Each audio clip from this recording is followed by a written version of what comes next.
And with that, I'm thrilled to kick things off. Like I said, I'm Brenton from Team Handshake, and I'm so excited to welcome you here today because after the last couple of years working at Handshake, I have learned so much about different career paths in general, but especially technical career paths, and just about all of the different avenues that are available there.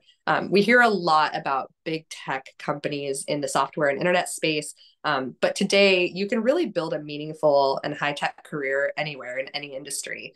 If you're looking to put your tech skills to good use, tackling complex issues, expand your thinking. You can really do whatever in any industry. You can be a web developer in healthcare or a systems engineer in the media industry, a product manager in finance, among a million other career paths. So the possibilities truly are endless. And with that in mind, I'd love to introduce you to today's panelists. Anantha Kancherla is a tech VP in the automotive industry, currently serving as VP of 88S software for General Motors. Prior to joining GM, Anantha worked in big tech at companies like Meta, Microsoft, and Lyft, and now leads tech teams in their work in advanced driver's assistance systems at GM. So welcome, Anantha. Leah Fernandez is a manager in digital accessibility for L'Oreal. Before entering the beauty industry, Leah worked in digital accessibility in higher ed and is really committed to tackling problems of equity on the online space. So very excited to have you here, Leah. And then Amna Pervez is not only a career switcher, but a non-traditional student. She started her professional journey in the beauty industry and transitioned to tech in 2015. Amna has worked in public and private companies and has been in leadership roles as well as an individual contributor, and currently supports product managers, designers, and engineers here at Handshake. So really excited to have Amna's perspective on this panel as well. Welcome, everybody. Thank you so much for being here. Now that I've given a little bit of a brief overview of your roles, I'd love to dive a little bit deeper. So if each of you could take a minute to describe what you do, maybe like you're explaining it to a fifth grader, that would be great. So Anantha, can you tell us a little bit more about your role and what types of hires you focus on making at General Motors? Well, thank you for having me over.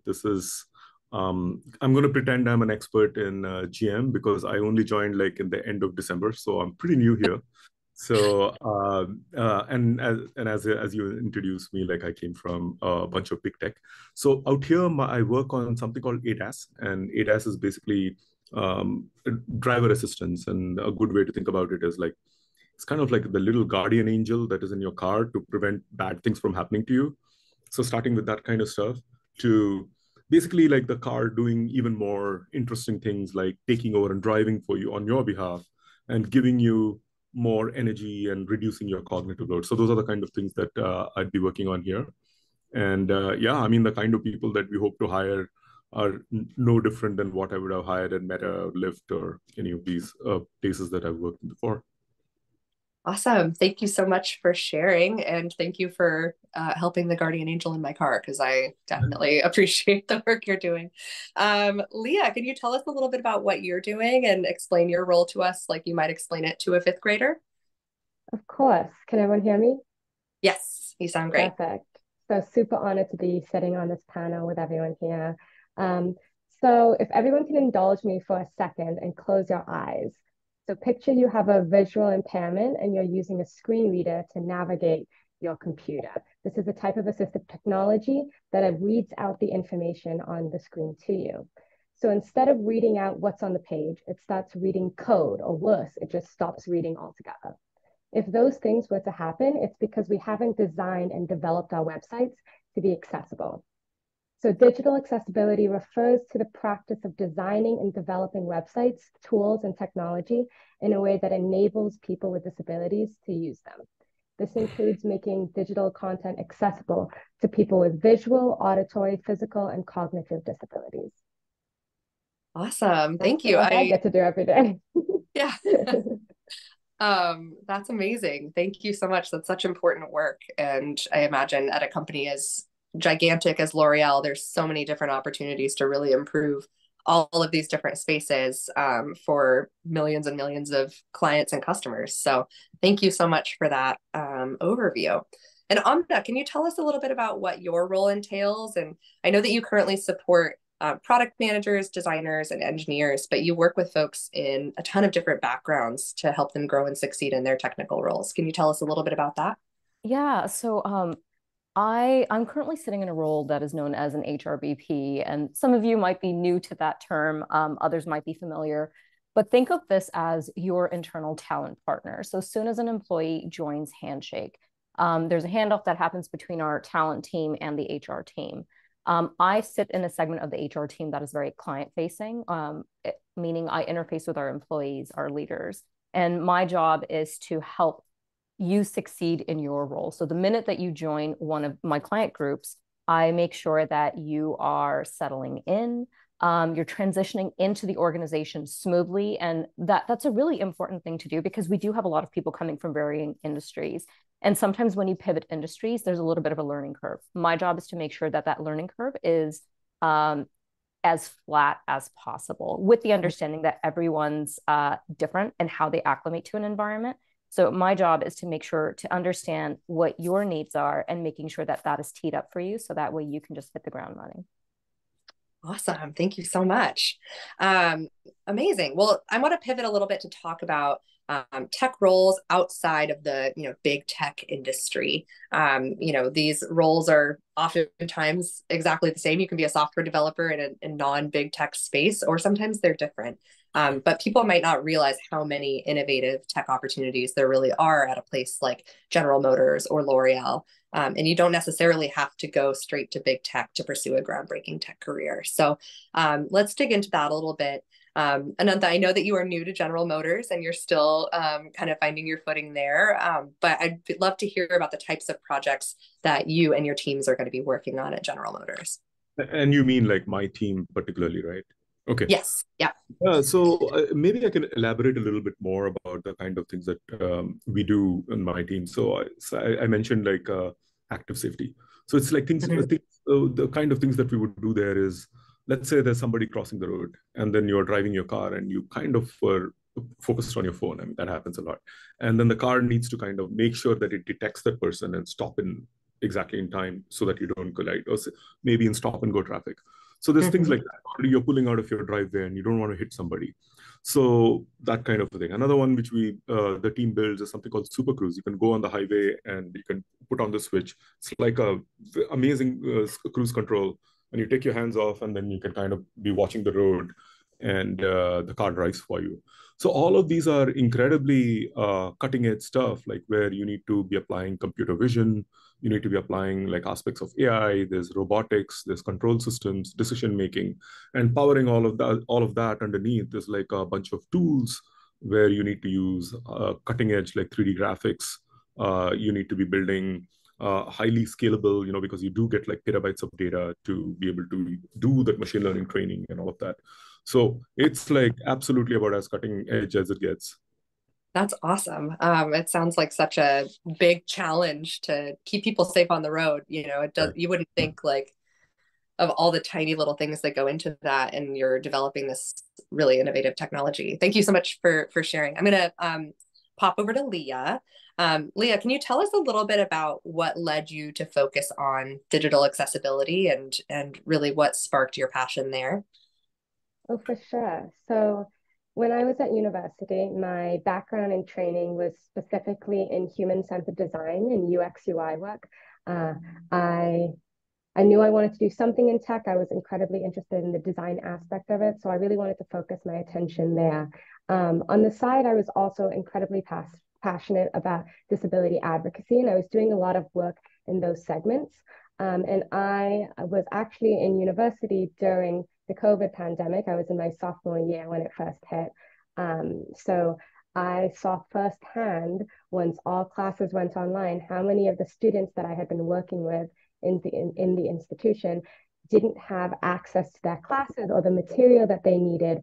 Sometimes it was because they had an auditory disability, so they needed special headphones to be able to hear the online classes, because professors, I'm sure a lot of participants know, can sometimes have a hard time with Zoom classes.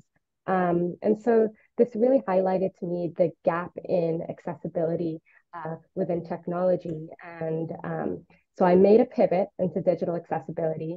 I was looking at a few startups at the time, and asked if, as well as my UX UI work, I could also do some digital accessibility work, make the app accessible. And they were incredibly passionate and empowering about pursuing that. And yeah, I started working on it, learned more about the industry, and kind of fell in love. And then pivoted over to corporate world, L'Oreal, because I wanted to see what it looked like on a large scale and maybe the complexities that fall into it when implementing accessibility changes in a more corporate environment. It's awesome. And yeah, I definitely could see how the transition during the pandemic to, virtual learning would be a big wake-up call for accessibility. So I really appreciate you sharing that. And Amna, I'm going to hop over to you.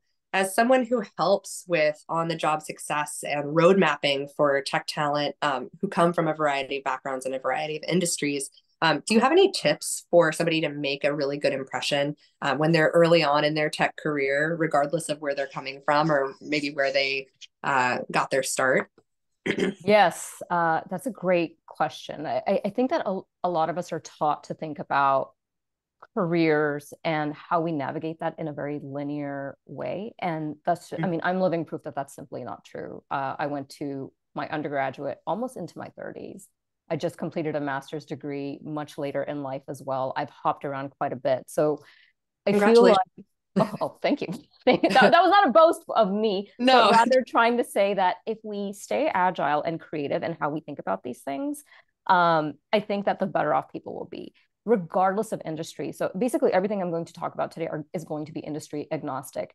And I think that as an early career professional, some of the things that I see come through that create a lasting impression for people that I interview, and even the things that I did for myself when I first started in this area, is you have to be an agile thinker.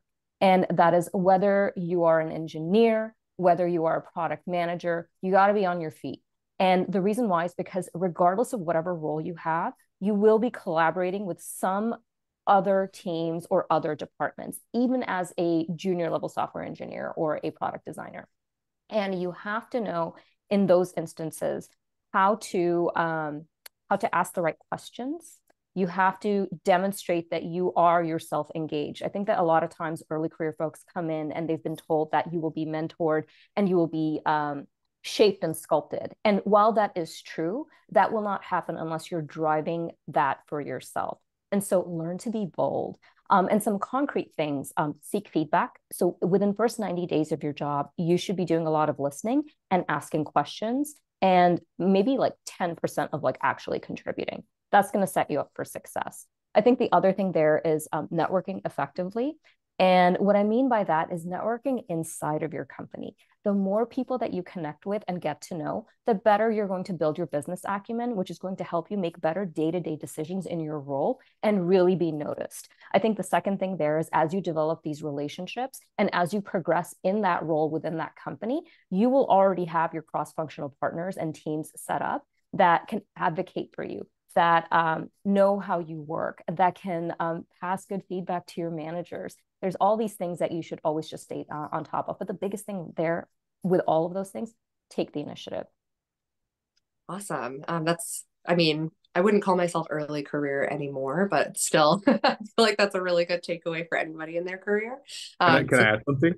Yeah, absolutely. Amna, like everything that you said so resonates for me even now as I take a new job.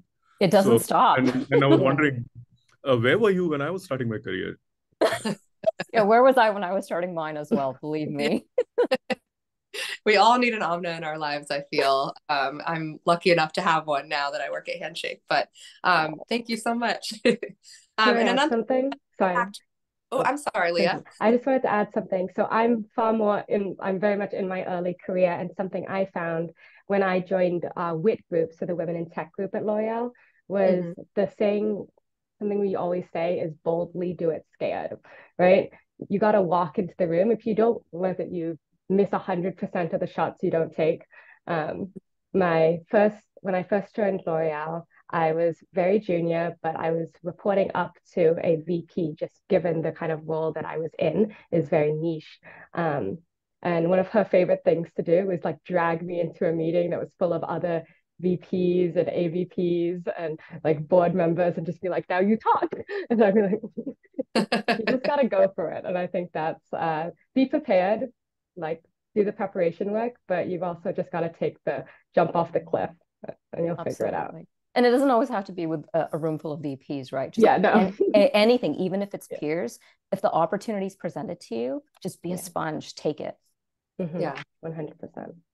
That's awesome. Yeah, I feel like you miss 100% of the shots you don't take. Wayne Gretzky, Michael Scott, like that's I have that picture printed in my office from the office.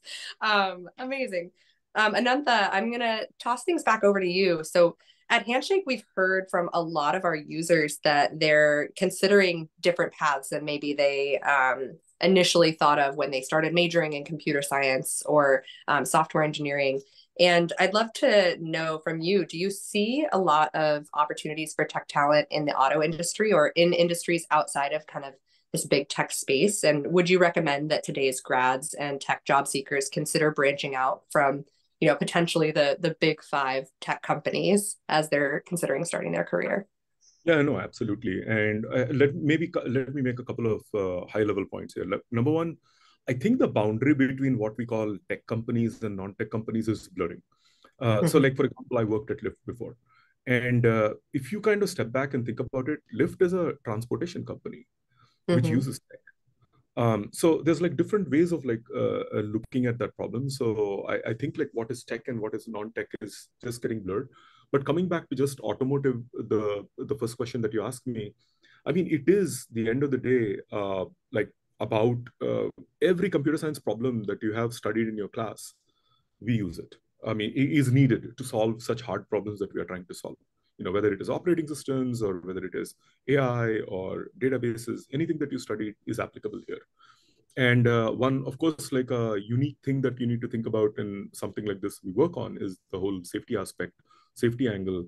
And that, funnily enough, exists everywhere. I mean, I worked at Meta, and like the whole notion of like what is considered safe and sound outside also needs to be thought through. So all of that is like, yeah, I mean, whichever industry you go, I start seeing similar patterns that are applicable in all these places. For sure. And I think to your point of, you know, Lyft being a transportation company that uses tech, like I think almost every company these days would kind of fall into that similar description of an X company that uses tech. You know, you'd be hard pressed to find any organization right now that. Yeah, exactly. I mean, look at New York Times. It's a news company, and it's like super techie app that they have, and whatever they use to read the news. I mean, everything is like driven by tech right now. Yeah, that's awesome. Thank you so much for sharing that perspective. And Leah, I'm going to kind of ask the same question to you. Why would you recommend that tech job seekers consider, you know, maybe a different industry like the beauty industry or something that they might not have considered initially? And are there any pros to working at a place like L'Oreal compared to big tech? Yeah, of course. I think, and I'm going to connect this to a question I kind of saw in the Q&A. I know we didn't have to check it, but I've been looking at it as it pops up. Take initiative. You're being bold. You're looking at the Q&A. But I think there's kind of this misconception that if you do computer science, you have to go into an engineering role. And I think people need to, I think we've all seen, and like Anantha just said, like every single role, I think, that is open, whether or not it's in tech or not, will have like a slight technical component to it, right? Technology is very much integrating itself into every aspect, whether it's in GM or in L'Oreal or in the, like, I guess, the big tech world. So there's always ways to integrate your training, your skills, the background, the knowledge that you've learned in college into the work that you're going to do. And it's not necessary, you don't necessarily have to go from, I think there was a question in the chat about, oh, if I don't have a tech background, can I not get a tech job? Or if I do have a tech background, can I use that for something else? And I think both are very, very possible. Technology's changed so much. We have one of the people that started at the same time as me had an anthropology major, and she now works in cybersecurity. She was really interested in it, and she jumped in, and one of the things she showed to the organization when she joined was that one of her biggest skills was her ability to, like Aman said, be agile, constantly learn, pick up things quickly. And so her interest was in cybersecurity, and she got to jump straight into that, right? There's constantly roles that are open for that. And then in terms of pivoting into more maybe non-tech careers with a tech background, you're in a very unique position where you can be that connector or conduit between the technical language that the developers may be using and also the business side. So you can really connect the needs of both sides of organizations and ease the communication and honestly encourage the success of it, right? Sometimes people say both sides are talking different languages, but they're not, right? They just need someone to connect the dots. And if you have that technical background, those non-tech roles are honestly where you will thrive. Totally. And as an English major who's now in the tech world, a lot of that resonates with me. I've worked with product managers and folks here at Handshake who are in really tech heavy roles that have, philosophy degrees or urban planning degrees that are, on paper unrelated to the work they're doing now, but those different backgrounds bring such a different strength to the work that they do in their technical role. And that kind of leads me to Amna and my next question for you. I'd love to talk a little bit about the importance of diverse teams in any technical organization, regardless of industry. How do teams of diverse backgrounds and perspectives bring extra to the table when it comes to innovation in tech? Oh my gosh, this is such a great question. And there's been so much research that's been done on this exact topic. And I think that the high level there is research has shown and practical experience has shown that diverse teams, they offer more broad range ideas and solutions. There is also enhanced creativity when you have a group with diverse perspectives and backgrounds in the room. There's also a greater level of resilience as well as adaptability. And I think that in today's working world, regardless of where you are sitting in the world, you need to be agile and be adaptable. And I think that when you have a group that is that brings so much to the table, that you absorb some of that, it makes you better. And then ultimately, being in a business and being an employee of a business, at the end of the day, you need to hone your ability to make good decisions about yourself, good decisions about your work, good decisions about your relationships and how you collaborate. And diverse teams are better at decision making collectively than those that are not. And I think that for me, the biggest highlight of this is there's also enhanced learning and growth. I would not be where I am today if I did not have that exposure early in my career. I was a makeup artist who then went to school and then entered tech going, okay, I guess I'm going to figure this out. And I think that's the beauty about the tech space, that you have a lot of flexibility, but it's also very scary. If you're an early career person, there's not a lot of structure. And so other more traditional industries, there is a lot of structure, but when you have diversity in a team, what you're actually doing is learning things a lot quicker. So again, that learning curve that I talked about, it's going to be flattened out. But the other thing there is there's also cross-cultural exchange and competence that you build up as well. And when I say culture, I don't mean someone's ethnic background. I also mean there's something called engineering culture. There's design culture. And what that's rooted in is ways of working and processes and different things that make those things up. And by understanding what that actually is, it helps you get a more holistic picture of where you sit within an organization and how you can provide value. And that is best demonstrated when you have not a team where there's a homogenous way of working and thinking and tackling complex problems. Sure. Oh, that was such a great answer. And I know we are needing to move along a little bit, but Anantha or Leah, do you have anything to add there to kind of the importance of building diverse teams and different backgrounds, fueling innovation? Yeah, Yeah, I would just sorry. Go ahead. Yeah. Oh, I would just say that a quote that I have always held close to my heart is that diversity is the antidote to complexity. One of my professors said that once, and I was like, wow. But it really is very true, because I think, especially in the role that I'm in, when we work with people from all over the world at a global company, right? You learn so many different ways of working, and you get to learn from each other and each other's successes and better understand how to integrate yourselves into communicating with your consumers and with your other employees and the communities that you sit within. If you have seats at the table for those people, you have seats at the table for young talent, VPs, you have seats at the table for members of the community who might not be part of your organization. You ensure you get everyone's perspective because it really allows you to catch those problems early and also solve issues quicker. That's great. Anantha, did you have anything you wanted to add there? I know you came off mute as well. No, it's fine. I think I love that quote, diversity is the antidote of complexity. And I went through that. And so I was going to highlight a couple of things where, so for example, everything that we do in tech today is to solve a customer's problem, right? Whether it's, when I say tech, I don't mean like tech industry, like in technology. And you really need to understand your customers. And then at scale, you have to understand who are all the people that you're serving. One good example, like one of the teams I used to support at Meta was the people who do the translation. You know, like if you go to Instagram or like Facebook, it'll translate. And trying to understand what is culturally right or wrong in different parts of the world is incredibly important. And having people on their team who already know all of that, rather than put it out there and get caught in public, is way better than like actually like doing it and getting it wrong and then looking embarrassing.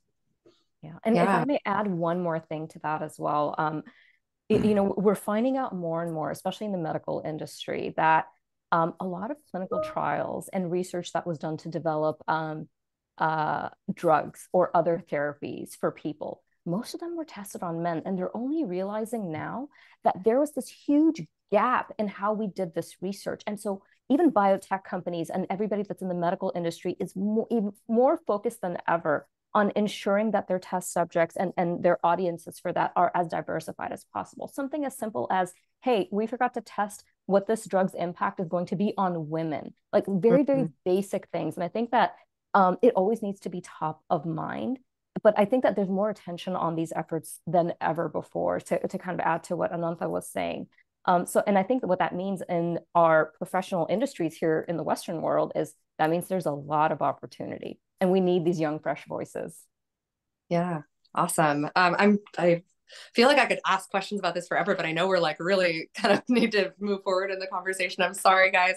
I guess if I were to ask, just referencing my printed notes here, sorry, I'm really throwing things back old school.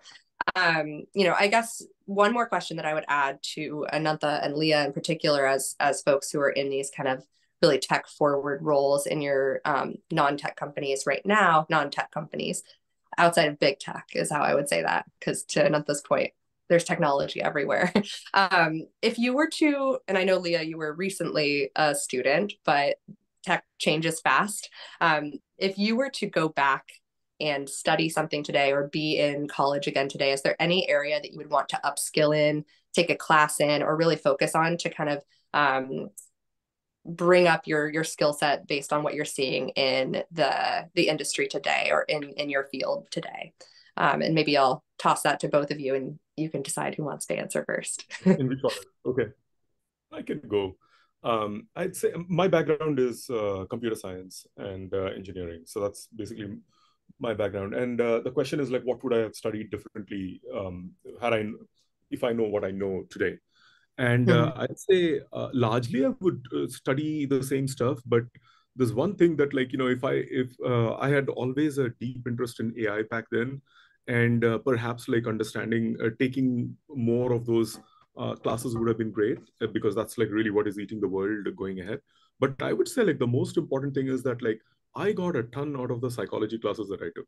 And I would say, like I said, back to like what Leah was saying earlier, right? Like everything is like trying to understand people.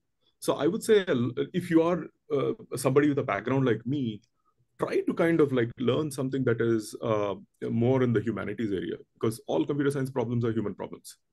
And so learning humanities is like, I would highly, strongly advocate like learning something, and probably the vice versa for the people who are humanities.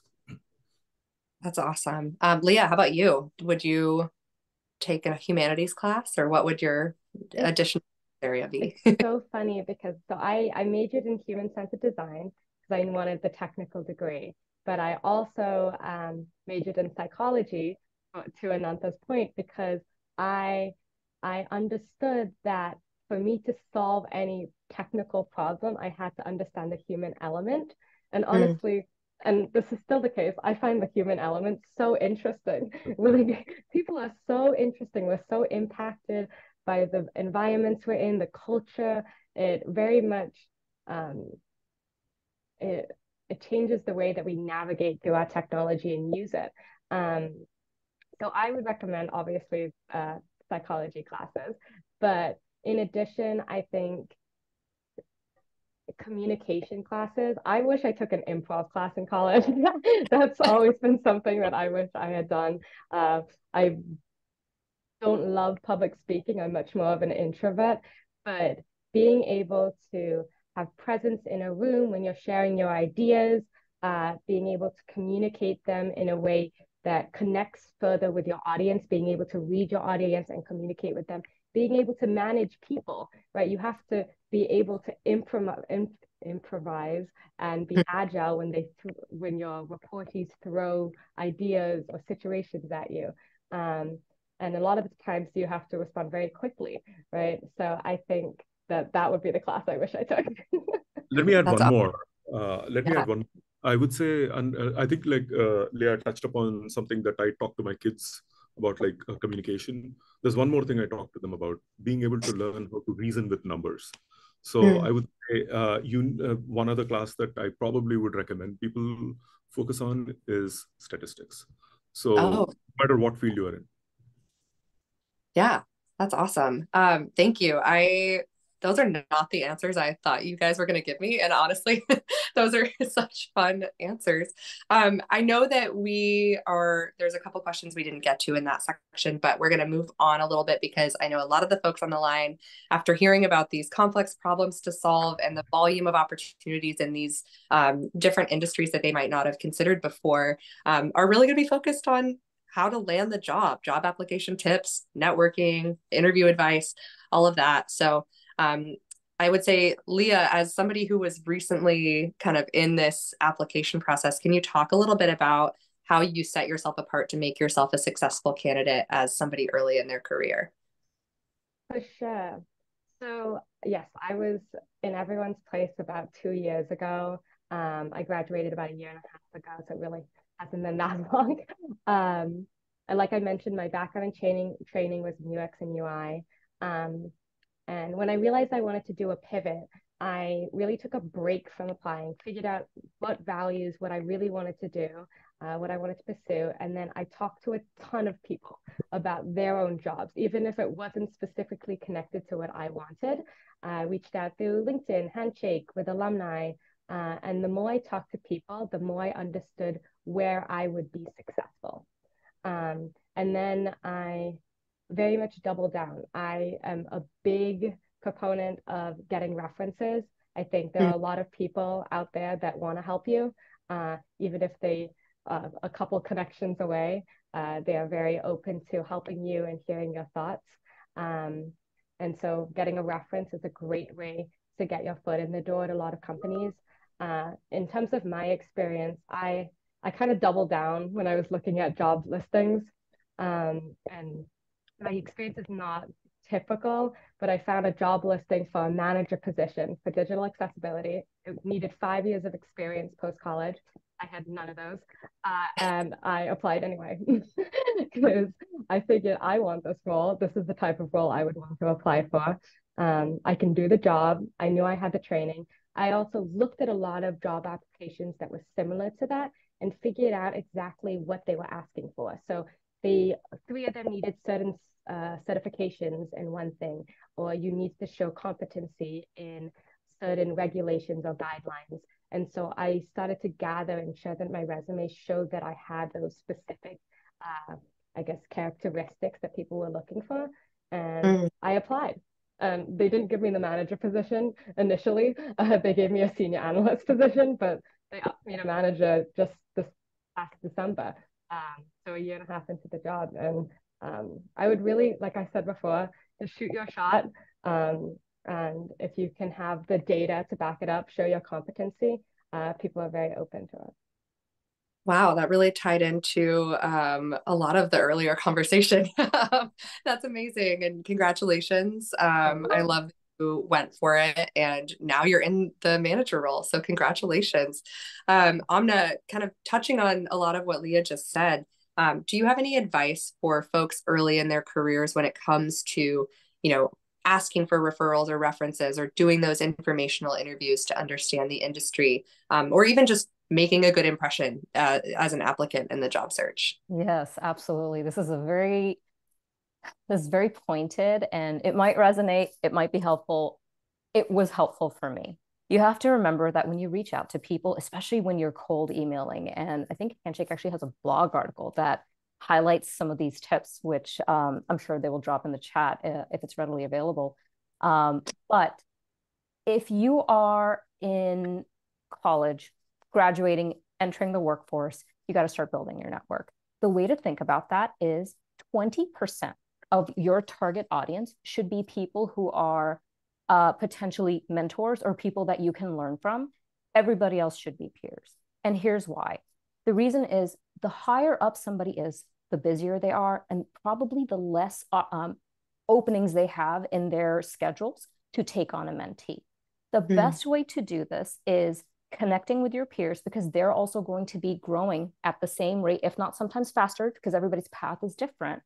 Staying connected to that realm, I think, is going to be really important to give you a very strong foundation. When you're reaching out to senior people for guidance or for tips or just to connect, try to target people that are like senior managers to director level at max, because those are the people that are mid-career heading into the senior world. They're probably looking for opportunities to mentor, to stretch their people management muscles. And so that the appetite is there. That means that they're going to make the time for you and probably give you more valuable insights and information and learnings, which are going to be helpful for you at this stage as you are entering the workforce. And I think the third thing there as well is don't stop networking once you have the job. You want to make sure that you keep that going. And I try to do like one event, like virtual event, where I have other people who are peers or people that I should be connected with because they're relevant to what I do. I show up to those events. I try to look to see, okay, are there any familiar names here? And if I'm not already connected with them somewhere, I make sure I send the connection. Always send a note with the connection, because sometimes if you forget where you know that person from, you always go through the messages and see, have I messaged them before? And if the context is there, hey, I saw you on a panel, or hey, we talked at this thing and this year, happy to connect. That will refresh somebody's memory. What you're doing is making the lift as light as possible for them to help you. And that should be the goal within like the first 4 years of you starting your career. And all the time, once again. You do it all the time as well? No, I think what you're saying, Amna, is like totally applicable throughout your career, like making the connections with people, because so many times you'll find, I mean, I guess like I'm in a different time in my career right now, right? Like I've been working for a couple of decades. And one thing that I've realized is so many things happen thanks to serendipity and like the random connections that you made. Yeah. So it's really important, like the whole concept of networking and building that muscle early is something that is really important. I appreciate that validation. Thank you. And everything that we've shared today, and in particular, what I've tried to do is it's advice, but it's not just a checklist. These are habits that you should build now. So all the guidance today, think of those as habits that you need to develop and really hone as you progress over the next couple of years. Yeah. Awesome. Thank you. And I cannot believe how quickly this this conversation is going. I am not sure that we're going to have a ton of time to get to Q&A, but I know that one of the things that we hear a lot and that I have seen in the chat is, students who don't have formal work experience yet, people who are applying to jobs and internships, who don't have a job in their background and they want to know what to put on their resume. Anantha, what advice would you offer to these students to stand out in their applications? What kinds of things as a more senior leader do you want to see on a resume from someone who doesn't have like a ton of professional background? Right. I would say like, activities where you're contributing to making something happen, like, touching people, So Mhm. say you join a club and doing some leadership positions like that. And the club is something meaningful. And competitions, like especially in the world I live in, like when you're doing machine learning, if you are kind of a person from that, like, doing Kaggle competitions, things like that, help you stand out. If you're writing code, again, I'm going to talk from the very tech perspective because that's the Yeah. world and I'm sure like Amna and Leah can cover other aspects as well. And if you're writing code, see if you can actually do projects and put your code out there. Give some GitHub links. Mm. Join some hackathons. Build something that can be pointed to. Do open source contributions if you can. And I will say the most important thing is like your internships. Like the best people that I've hired throughout my career are the people who are ex-interns. And if you kind of and then if you can figure out making the right connections through the people that you know, and if you can afford it, work for free in some of these cases to be able to get those internships, and those will be valuable both from a learning as networking and like future job as well. Thank you.